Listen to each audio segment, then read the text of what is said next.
안녕하세요. 까치살모입니다. 2024년 12월 16일에 제165회 방위사업추진위원회가 열렸고요. F-15K의 성능 개량 사업을 의결했는데요. 그래서 오늘은 그 이야기를 해볼까 합니다. 그 전에 앞서서 미국 국무부에서 처음으로 북한군 사망 사실을 확인했네요. 우크라이나에서 젤렌스키 대통령이 북한군의 시체라고 사진을 공개했었는데요. 이번에는 진짜인 모양입니다. 미국 국무부에서 러시아의 쿠르스크에서 북한군이 전투에 참여한 것으로 보이고 이 과정 중에 사망 또는 사상자가 발생한 것으로 보인다고 발표했습니다. 그래서 북한군의 첫 전투 참가가 미국에 의해서 공식적으로 확인되었습니다. 그리고 드디어 중고도 무인기의 양산이 시작되었다고 합니다. 솔직히 중고도 무인기가 양산된다는 이야기는 여러분도 정말 여러 번 들었을 것입니다. 작년부터 올해에는 양산에 들어간다고 했고 올해 초에도 올해에는 양산에 돌입한다고 했었는데요. 그래서 솔직히 저는 이미 양산에 들어가 있는 것으로 착각하기도 했습니다. 그런데 2024년 12월 17일인 화요일에 방사청에서 드디어 중고도 무인기의 양산이 시작되었다고 발표를 했습니다.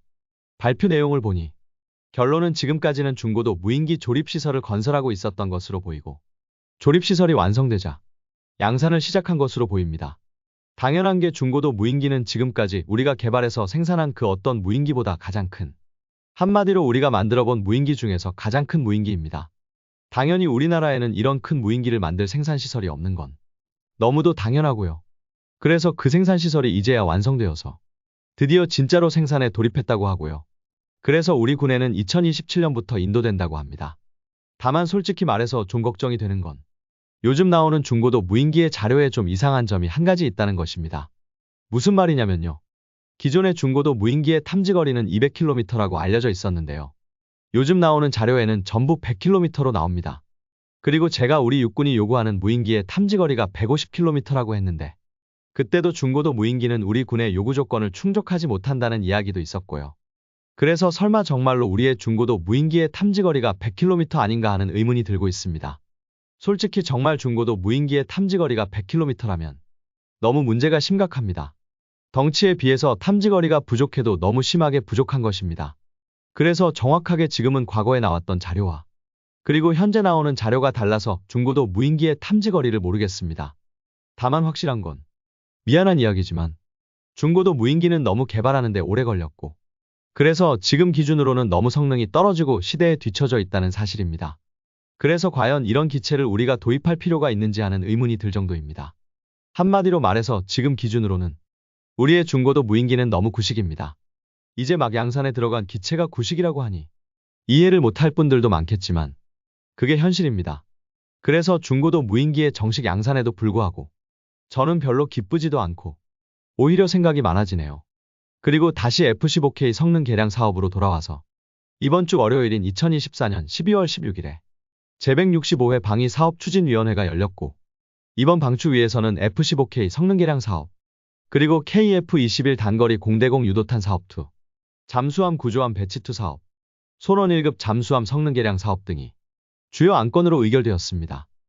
역시 핵심은 F-15K 성능 개량 사업 안건이지만 다른 안건도 궁금해하실 분들을 위해서 간단하게 설명을 하자면 손원 1급 잠수함은 이미 개량 사업이 진행 중인데요.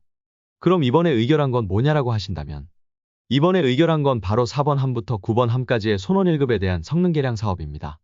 기존 1차 사업은 잠수함 개량 자체를 개발하고 첫 번째 함을 개량해서 시험 운전을 하고 그리고 첫 번째 함에서 발견된 결함을 수정해서 2번 함을 개량하고 개량 자체를 규격화해서 3번 함을 개량하는 사업입니다. 한마디로 손원 1급 개량을 개발하는 사업이라고 할 수 있습니다.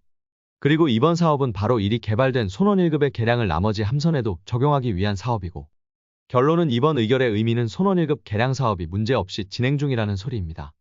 그리고 잠수함 구조함 배치 2 사업은 쉽게 이야기해서 기존에 우리가 운용하고 있던 잠수함 군함인 청해진함을 대체하기 위해서 최근에 드디어 해군에 인도된 강화도함을 추가 건조하는 사업입니다. 청해진함은 1995년에 진수를 했고 그래서 우리 해군에서 운용한 지도 어언 30년이 되어갑니다. 그렇기 때문에 당연히 퇴역 시기가 가까워왔고 그래서 당연히 강화도함을 건조했던 우리 해군으로서는 잠수함 군함을 2척 이상 배치해서 상시 작전에 대비해야 하기 때문에 청해진함의 퇴역이 가까워짐으로 인해서 추가함을 건조하는 것입니다. 강화도함은 기존에 우리가 잠수함 군함이 한 척인 것에서 벗어나서 추가로 한 척을 더 확보하는 사업이었다면 이번 사업은 청해진함을 대체하는 사업입니다. 한마디로 우리 해군은 앞으로도 잠수함 군함을 2척을 유지하겠다는 것으로. 그나마 이 사업도 강화도함의 해군 인도가 늦어짐으로 인해서 본격 사업화가 좀 지연된 것으로 알고 있습니다. 그리고 KF-21용 단거리 공대공 유도탄 2 사업은 국산 단거리 공대공 미사일을 개발하는 사업이라는 건 굳이 설명할 필요가 없겠죠. 그런데 이 사업은 원래는 작년 12월에 열린 제158차 방추위에서 이미 의결되었던 사업인데 솔직히 또다시 의결되었다고 해서 저도 좀 의아했었는데요. 찾아보니 예산이 늘어났습니다. 작년에 의결할 때는 5,919억이었는데 이번에 재의결한 금액은 6,615억입니다. 아마 그래서 재의결을 한 것 같습니다. 한마디로 본격 사업화를 하는 과정 중에 예산 증액 필요성이 있어서 증액한 예산을 재의결한 것으로 보입니다. 아무튼 내용은 그대로입니다. 2035년까지 단거리 공대공 미사일을 개발한다는 사업은 그대로 진행됩니다. 그리고 마지막으로 역시 여러분이 가장 궁금해할 F-15K의 개량 사업의 의결인데요. 그런데 이것도 단거리 공대공 미사일 2 개발 사업과 똑같습니다. 왜냐하면 방추위에서는 2022년 12월에 열린 제148회 방위사업추진위원회에서 이미 F-15K의 개량 사업을 의결했었습니다. 그런데 그때 의결한 예산이 3조 4,600억입니다. 그런데 이번 방추위에서는 4조 5,600억을 의결했습니다. 한마디로 말해서 사업 예산을 늘리기 위해서 재의결한 거라고 할 수 있습니다. 그런데 문제는 여러분도 잘 알겠지만 몇 주 전에 미국 국무부에서 우리 F-15K의 개량 사업에 62억 달러의 개량 사업을 승인했습니다. 한마디로 말해서 지금 환율로 따지면 8조 9천억입니다. 제가 얼마 전에 영상을 올릴 때는 8조 6천억이라고 했었는데 갑자기 가격이 변한 이유는 여러분도 잘 아실 겁니다. 한마디로 말해서 달러화가 상승해서 그대로 62억 달러인데 환율 변화로 일이 오른 것이고요. 그래서 우리 방사청은 4조 5,600억의 사업을 하겠다는 것이고 미국 국무부가 승인한 건 현재 환율로 8조 9천억입니다. 그럼 두 기관이 이야기하는 예산이 너무 차이가 나는데요. 결론은 미국 국무부의 승인은 미국 보잉사에서 승인 요청한 금액입니다. 쉽게 이야기해서 미국 보잉이 받고 싶은 금액이라고 생각하시면 됩니다. 그럼 우리의 예산은 어떻게 되느냐? 이것도 우리가 지급할 수 있는 최대선이라고 우리 방사청이 주장하는 가격입니다. 그러나 절대로 방사청의 뜻대로 4조 5,600억에 실제로 계약이 이루어질 가능성은 전혀 없다고 보시면 되고요. 당연히 보잉이 원하는 62억 달러도 전부 그대로 받을 수도 없을 것입니다. 지금까지 제 경험에서는 이런 경우 대부분은 방사청이 주장하는 가격에서 대략 1조 원 정도를 더 올리는 선에서 계약하는 게 일반적이었는데요. 한마디로 말해서 과거 같으면 대략 5조에서 6조 원 사이에서 실질적으로 계약이 이루어지는 게 일반적인데요. 그런데 요즘 무기 가격 미친 거 여러분도 잘 아실 것이고 그래서 각국의 개량 요청과 F-15EX의 신규 생산 물량까지 맞물려서 절대로 고작 1조 원 오르는 가격에는 계약할 수는 없을 것입니다. 그래서 저의 예상 가격은 대략 7조 원 대일 거라고 봅니다. 실제로 현재 미국 보잉은 F-15EX의 신규 생산 때문에 과거부터 F-15 개량에 사용되는 부품의 수급 문제로 F-15의 개량 가격이 대당 900억까지 상승한다고 해서 일본에서도 F-15의 개량 사업을 재검토하기도 했습니다. 그런데 문제는 보잉은 그 당시에는 그건 잘못된 기사이며 실제 개량 가격은 더 낮아질 거라는 보도를 하기도 했습니다. 그러나 현실적으로 지금 시점에서는 그 기사가 사실이 된 셈이고요. 그래서 우리 F-15K의 대당 개량 가격은 900억 이하로 떨어지는 건 고사하고 오히려 900억이 넘을 것으로 보입니다. 실제로 몇 년 전에 미국 공군이 F-15EX를 처음 구매 계약을 할 때는 대당 1,750억에 계약을 했는데요. 그런데 올해인 2024년 4월에 이스라엘에 대한 F-15EX의 판매 승인 금액에 따르면 50대 판매에 180억 달러를 승인했습니다. 한마디로 말해서 대당 4천억이 넘는다는 것입니다. 물론 미국이 구매한 가격은 유닛 코스트일 것이고 이번 승인은 프로그램 코스트라 직접적으로 비교할 수는 없지만 분명한 건 미국 보잉의 주장처럼 F-15EX의 생산량이 늘어나면 늘어날수록 가격이 하락하면서 안정화될 거라는 이야기는 사실과 다름이 확실해 보입니다.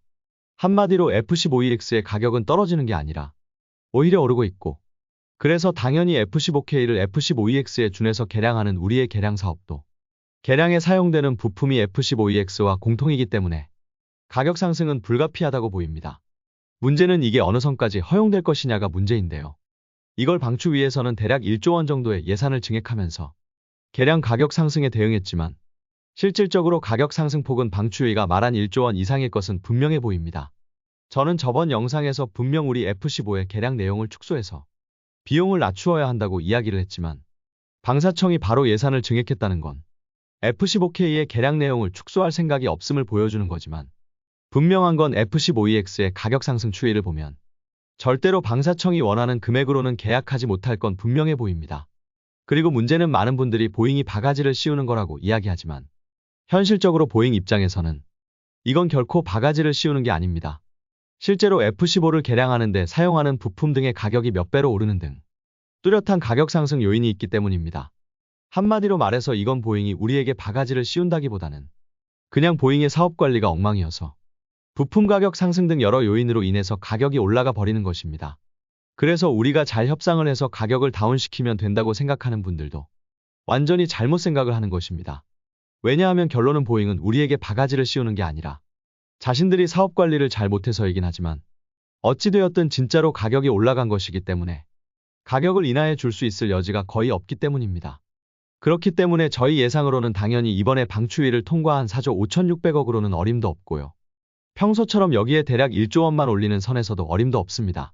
그래서 저는 이번 사업의 실질적인 비용을 7조 원 정도로 예상을 하는 것입니다. 한마디로 말해서 이번에 급격하게 가격이 오른 건 보잉이 우리에게 바가지를 씌우려 해서라기보다는 보잉의 사업관리 실패가 주요 원인이기 때문에 협상을 통해서 가격을 인하할 여지가 그리 많지 않다는 것입니다. 그리고 저번 영상에서 댓글을 읽다가 어떤 분이 한국형 엑스칼리버 이야기를 꺼내서 제가 깜빡했던 사실을 상기시켜 주셨는데요. 지금 우리나라의 탄도수정 신관 개발에 좀 논란이 있습니다. 원래 그래서 저는 이 주제를 별도로 영상으로 만들 생각이었는데 아마 그때 다른 급한 주제가 있었던 건지 깜빡했습니다. 한마디로 저에게 잊혀진 주제인데요. 그래서 나중에 아마 좀 더 자세히 다룰 기회가 있을지 모르겠는데요. 여러분도 알겠지만 우리나라는 한국형 엑스칼리버라는 유도포탄과 그리고 탄도수정 신관을 개발하고 있습니다. 정확히 엑스칼리버와 탄도수정 신관은 국방과학연구소와 한화에서 선행 개발을 하는 중이고요. 그리고 본 개발에 들어갈 생각인데요. 전에도 제가 이야기한 바가 있지만 원래 포탄류는 보통은 풍산이 개발하는 게 일반적인데 이번 선행 개발에는 한화가 참여하고 있죠. 그러나 본 사업에는 당연히 풍산도 도전을 하고요. 그래서 한국형 엑스칼리버와 탄도수정 신관은 풍산과 한화가 경쟁을 하게 됩니다. 뭐 이것까지는 충분히 예상되었던 문제인데 문제는 제가 전에도 이야기했지만 러시아군의 GPS 교란 문제로 우크라이나 전쟁에서 미국의 엑스칼리버가 퇴출되었다는 게 문제입니다. 그래서 당연히 우리 군도 북한의 GPS 교란에 대응하기 위해서 한국형 엑스칼리버와 탄도수정 신관의 항제밍 장치를 달아줄 것을 요구하고 있고 이것까지는 제가 과거에도 소식을 전한 적이 있습니다. 그런데 이것과 관련해서 좀 문제가 생기고 있는 것 같습니다. 솔직히 저는 한국형 엑스칼리버와 탄도수정 신관에 항제밍 안테나를 다는 건 처음부터 계획에 있는 내용인 줄 알았는데요. 문제는 원래 우리나라의 한국형 엑스칼리버와 탄도수정 신관 개발 계획에는 그게 없었다고 합니다. 그래서 이번 요구는 우크라이나 전쟁을 보고 육군에서 추가 요구를 한 것인데요. 그래서 포탄에 장착할 수 있는 새로운 항제밍 안테나를 개발해야 합니다. 그것과 관련해서 항제밍 안테나 개발 업체에서는 어느 정도의 시간과 개발비를 100억에서 200억 정도를 요구한다고 합니다. 그래서 원래 한국형 엑스칼리버가 2032년까지 개발인데 이게 좀 늦어질 것 같습니다. 그런데 문제는 그래도 한국형 엑스칼리버는 어찌 되었든 항제밍 안테나가 탑재될 수는 있는 것으로 보이는데요. 문제는 탄도수정 신관입니다. 결론부터 말하면 탄도수정 신관에 항제밍 안테나를 다는 건 한화도 풍산도 고개를 흔들고 있다는 것입니다. 왜냐하면 한국형 엑스칼리버는 어찌어찌해서 전자장비의 크기를 줄여서 항제밍 안테나를 달 공간을 억지로라도 만들 수 있는데요.